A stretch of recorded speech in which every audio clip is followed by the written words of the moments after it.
think many, including myself, went into 2023 thinking it was going to be a bit of a down year for the Sonic franchise. We were coming off of the gauntlet of 2022 with Sonic Movie 2, Frontiers, Prime Season 1, Origins, and more. And I think we've just been conditioned in the 2010s for these long wait periods between big release years for the Blue Blur. But 2023 was able to bring so many surprises that didn't just match, but in a few departments even surpassed the output we got in 2022. For question of the day, what was your favorite Sonic project that released this year?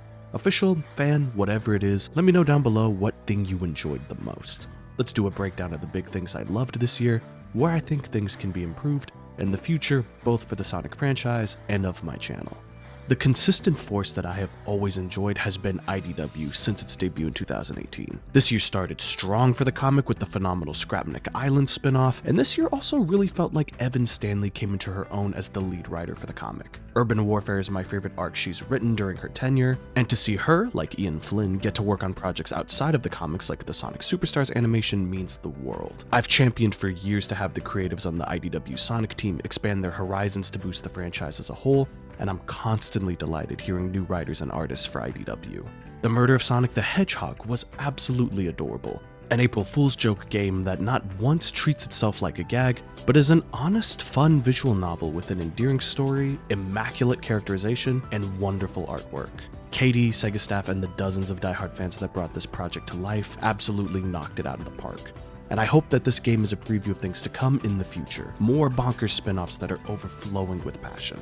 I know opinions of Sonic Prime are pretty mixed throughout the community, but I've been enjoying the show immensely personally, and I feel like Season 2 was a significant improvement, having Shadow be more involved, tying the different Shatterverses together, committing to having 9 be the big bad leading into Season 3. This show is starting to take the big swings I wanted to see in Season 1, and I can't wait to talk about Season 3 to kick off next year's hype cycle. We got another Sonic Central this year, and I'm glad that these have started to become a regular thing. Whoever was in charge of the Eggman rap deserves a raise.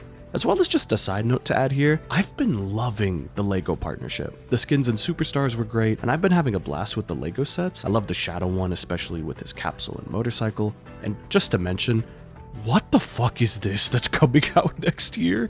When has my man Knuckles ever had a Gundam of himself to protect Angel Island? When has Rouge ever had this Green Goblin looking ass glider? I love it. I'm buying it day one, and it's the bonkers absurdity I hope we keep seeing in this partnership. 2D Classics got a lot of love this year with Origins Plus and Superstars.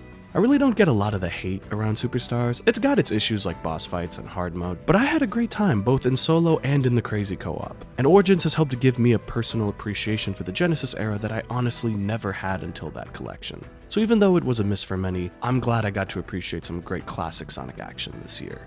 We had the pleasant surprise that was Sonic Dream Team, a 3D flow state style Sonic game that I still have been enjoying. I love checking in on the Tails challenges and working on 100% in my free time.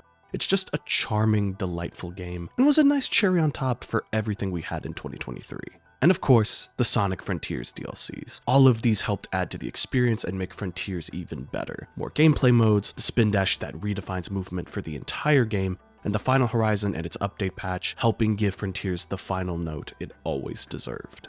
2023 had a lot to love for the Sonic franchise, but unfortunately, a lot of these games and projects came with some sort of asterisk. For as great as everything was, there is still a clear indicator that quality assurance still needs to improve, and the overall sense of refinement so projects can be in the best state out of the gate. SEGA still has areas that they can innovate on, but I can't lie and act like this isn't the most fun I have ever had as a fan of this franchise. Next year seems to be continuing to carry that momentum. Sonic Prime Season 3, The Knuckles Show, Sonic Movie 3, a rumored game release, as well as more Sonic comics and symphonies couldn't make me more happy at the new era we're heading into. This really feels like the Renaissance era for Sonic across multimedia, and 2024 doesn't look like it will be stopping that momentum anytime soon. So you'll have plenty of new videos from me talking about the Blue Blur, his friends, and more in the new year. I hope you all have a happy new year, and I hope that 2024 blesses you with all of the best things. This was a year where I felt like I really got to find my groove with content.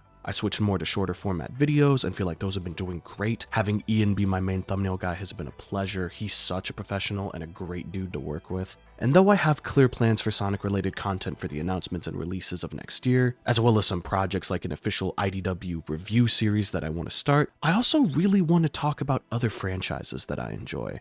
I feel like I can do better, and that's starting with an official upload schedule. You can expect a video every Sunday at 7 AM PST.